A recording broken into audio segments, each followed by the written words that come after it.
Assalamualaikum warahmatullahi wabarakatuh. Ila hadrat Nabil Mustafa Rasulullah sallallahu alaihi wasallam wa ala alihi wa ashabihi wa azwajihi wa auladihi wa dhurriyyatihi wa ahli baitil kirami syai'ulillahi lana wa lahum al-Fatihah. Billahi minasyaitonir rajim. Shiratal ladzina an'amta Qala mu'alifu rahimahullahu ta'ala wa nafa'na bihi wa bi'ulumihi wa amattana bi asrarihi wa ada alaina bi barakatihi amin ya rabbal alamin. Masih melanjutkan tentang wali, asmaul wali. Kemarin kita menerangkan tentang wali autab. Sekarang kita menjelaskan tentang wali abdal. Apa wali abdal itu? Di dalam kitab Karamatul Aulia Syekh An-Nabhani, beliau mengatakan wa minhum radhiyallahu anhum al-abdalu wa hum sab'atun la yaziduna wa la yanqusuna yahfadullahu bihimul aqalima as-sab'ah likulli badalin minhum aqalimu fihi wilayah. Di antara para auliaillah itu ada yang dinamakan wali abdal. Ya, di antara para auliaillah, kekasih-kekasih Allah, itu ada yang berjulukan atau nama wali abdal. Mereka wali abdal itu berjumlah 7 orang, la yaziduna wa la yanqusuna, tidak lebih dan juga tidak kurang. Mereka wali abdal ini ditugaskan oleh Allah untuk menjaga wilayah atau kawasan. Ya, setiap orang menguasai satu wilayah. Jadi kawasan umpama kawasan Asia Timur umpama, itu Allah ngasih 7 wali abdal, dan wilayah ini, wilayah sebagian sini itu setiap satu wali menjaga satu wilayah. Nah, hadirin jamaah yang dirahmati Allah subhanahu wa ta'ala, kata wali abdal, abdal itu berasal dari kata badala ya bedilu badalan. Ya, mempunyai arti mengganti atau menggantikan. Ya, mengganti. Wali abdal itu mempunyai makna mengganti. Mereka wali abdal ini mempunyai derajat yang tinggi di hadapan Allah, dan jumlahnya hanya 7 orang dalam setiap waktunya, setiap zamannya. Setiap wali abdal ini Allah tugaskan untuk menjaga wilayah di bumi ini. Dikatakan di bumi ini memiliki 7 daerah. Setiap daerah dijaga oleh wali abdal. Jika wali abdal itu meninggalkan tempat dari wilayah tersebut, maka ia gantikan dengan yang lain. Artinya ada wali lagi yang akan menggantikannya. Ada seseorang yang bernama wali abdal yang bernama Mu'ad bin Ashrosh. Mu'ad bin Ashrosh. Praktek apa yang dikerjakannya sampai ia mendapatkan kedudukan wali abdal? Amalan apa Mu'ad ini sampai menjadi wali abdal? Ya, para wali abdal mendapatkan derajat tersebut dengan 4 kebiasaan biasanya. Ya, biasanya wali abdal itu atau seseorang yang mendapatkan derajat atau makom tinggi di hadapan Allah itu biasanya ada 4. 1, biasanya gemar ubudiyah, ibadah apa saja dia lakukan. Nah, kalau panjenengan hadirin, saya dengan panjenengan kepingin menjadi wali abdal, jalan satu-satunya ya gemar beribadah. Ibadah ubudiyah kepada Allah. Insya Allah kita gemar ibadah, Allah sendiri yang catat kepada kita. Siapa tahu kita, kedudukan kita dicatat oleh Allah menjadi wali abdal. Itu gemar ibadah, pokoknya senang ibadah. Di malam hari sering juga mengasingkan diri, kholwat, munajat, muraqabah. Pokoknya hubbul ibadah, sehingga dia merasakan halawatul ibadah, ladzatul ibadah, ingin tidak jauh dari Allah. Itu biasanya ciri-cirinya wali abdal. Nah, yang nomor 2, wali abdal ini biasanya sering lapar, ya. Ju lapar artinya saum, hubbus saum, suka berpuasa, ya, suka berpuasa. Jadi banyak diamnya, artinya banyak tidak makannya daripada makannya, atau bisa dikatakan, bisa diartikan katsirus shaum, perbanyak dia puasa. Biasanya seperti itu ciri-ciri wali abdal. Yang nomor 2, munajatun fil lail, sering bermunajat setiap malamnya, wis nggak pernah berhenti. Ya, mungkin di antara kita yang suka munajat fil lail, jangan-jangan beliau wali abdal ini. Ada di sini jamaah yang katsirus shaum, banyak berpuasa. Nah, kalau banyak berpuasa berarti ya jangan diremehkan, wali abdal mereka.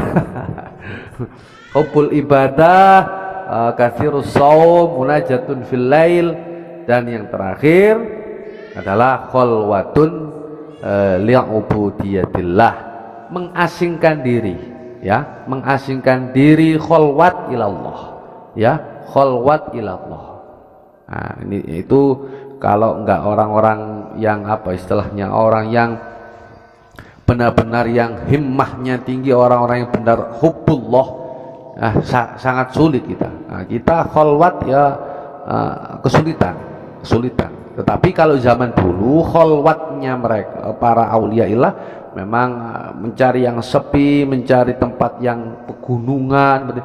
Nah, tetapi yang perlu digarisbawahi, artinya yang menjadi catatan kita, artinya khalwat hatinya ini tuh sepi dari aghyar, dari sesuatu yang mengotori hatinya, dari sesuatu yang selain Allah. Itu kalau kita ngomong zaman sekarang, khalwat tidak harus kita pergi ke puncak gunung gak pulang-pulang. Wah, seperti itu. Bukan itu. Nah, tapi menurut pemahaman kami sederhana dengan ilmu tasawuf, bahwasanya khalwat adalah hati ini tetap terjaga, selalu sinyalnya terus kepada Allah, walaupun dalam keadaan di suasana yang ramai, tetapi khalwatnya hatinya itu sepi dari dunia, dari pujian, dari kesenangan hawa. Bisa seperti itu. Kalau kita bisa, ya mungkin Anda panjenengan sedaya wali abdal. Diterangkan lagi di dalam Sirajut Thalibin, ya, karangan Syekh Ihsan bin Tahlan Al-Jambesi, juz 1. Kalau nggak salah, ciri-ciri wali abdal itu, wa qala ba'duhum alamatul abdal alla yulada lahum. Ciri-ciri wali abdal itu, hadirin, sebagian ulama mengatakan tidak mempunyai anak. Wali abdal itu jarang tidak mempunyai anak. Kalau dijelaskan di sini, alla yulada lahum, mereka tidak mempunyai anak. Nah, itu wali abdal, ciri-cirinya, ciri-ciri yang paling kelihatannya, ciri yang besar itu.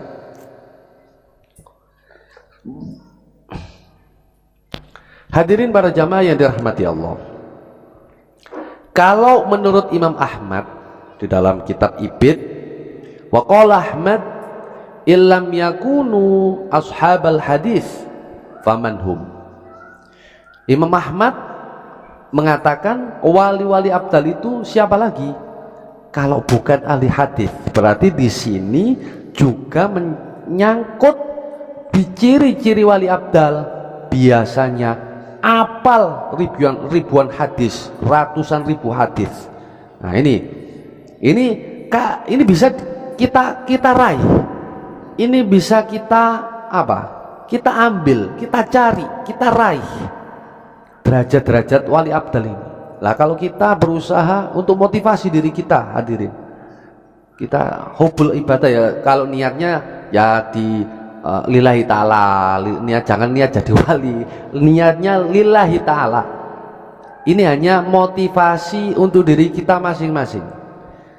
Mudah-mudahan kita dicatat oleh Allah menjadi wali abdal. Ciri-cirinya alla yuladalahum, tidak mempunyai anak. Dan kata Imam Ahmad, kalau Anda kepingin menjadi wali abdal, yang sering banyak-banyak untuk menghafalkan hadis. Ini Ahmad tuh, Imam Ahmad yang mengatakan tuh di dalam kitab Sirajut Thalibin, ashabal hadisi faman lahum. Siapa lagi kalau bukan ahli hadis?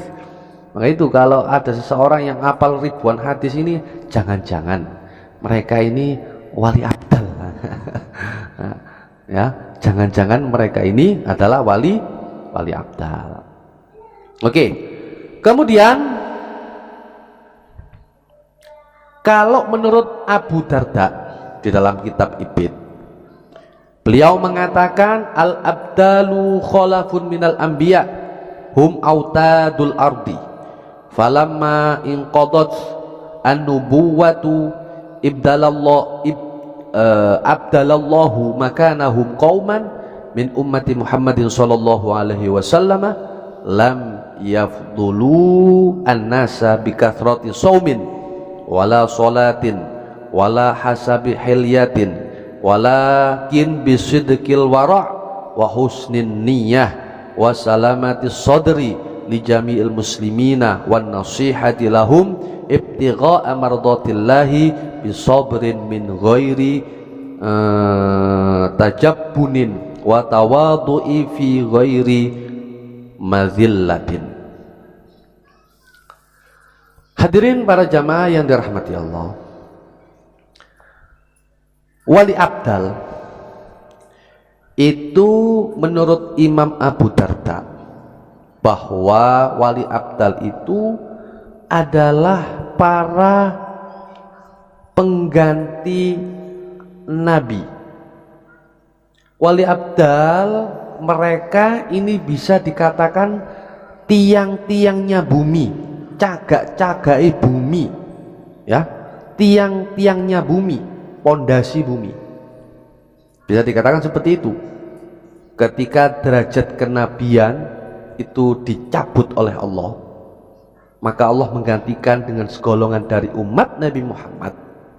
Mereka mendapatkan keistimewaan itu bukan karena banyak berpuasanya, bukan karena sholatnya, atau karena melakukan amal-amal zahir, namun hanya dengan bersungguh-sungguh dalam kewiraiannya, baik niatnya lapang salamatus sodri, lapang dadahnya alal muslimina, kepada orang-orang muslimin, kemudian termasuk wan nasihah, memberi nasihat kepada orang-orang sekitarnya, ibtigha'a mardatillah, hanya mengharap ridho kepada Allah Subhanahu wa taala, dan juga bisabrin, disertai kesabaran. Kan seorang biasanya di sini dikatakan di dalam hikam itu dai duat Allah memberikan kerahasiaan, atau bisa dikatakan ciri-ciri wali, ciri-ciri wali, sebagian walinya Allah itu diletakkan kepada duat dai mubalik yang apa? Yang menyebarkan Islam, menyebarkan syariat agama Islam. Itu Allah taruh ke mereka sebagian. Nah, dengan adanya itu, ya, tapi yang benar-benar yang tawadu, yang takut, tanpa merendahkan martabat seseorang, tidak sombong, biasanya bisa dicapai derajat orang-orang yang dakwah tersebut, akhirnya mereka dengan ketawaduannya, dengan ibtigha amardhatillah, dengan nasihat, dengan lapang dadanya alal muslimin, yes, koyok para anbiya wal mursalin menyebarkan Islam, wali-wali songo menyebarkan Islam, akhirnya mereka semuanya menjadi wali abdal. Seperti itulah saya memberikan gambaran atau kemudahan untuk memahami, ya, untuk gambar untuk memahaminya. Itu wali abdal. Itu kalau menurut Imam Abu Darda. Jadi sekali lagi, mereka yang mendapatkan keistimewaan bukan karena banyak puasanya, sholat, atau karena melakukan amal-amal zahir, wali abdal ini, namun hanya dengan bersungguh-sungguh kewiroiannya, husnun niyah, baik niatnya, salamatus sodri, lapang dadanya kepada kaum muslimin, wan nasiha, memberikan nasihat kepada mereka, orang-orang muslimin, ibtigha amardhatillah, hanya mengharap ridha Allah, ya. Dan juga bisobrin, dengan sertai sabar, bukan karena takut dan tawaduk tanpa merendahkan martabat orang-orang muslimin. Nah, itu wali abdal. Artinya wali abdal itu bisa kita raih, bisa kita cari. Derajat wali itu bisa kita cari, kita minta kepada Allah, ya. Di sini diterangkan dari makolahnya Imam Ahmad, kemudian di Syekh An-Nabahani, kemudian di dalam kitab Sirajut Thalibin. Ini kan hanya paparan-paparan saja, menjelaskan tentang ciri-cirinya, ya. Ciri-cirinya wali abdal itu seperti begini, begitu. Ahli hadis biasanya tidak mempunyai anak, seperti itu, ya. Kiranya itu yang bisa saya sampaikan. Wallahul muwaffiq ila aqwamit thoriq. Assalamualaikum warahmatullahi wabarakatuh.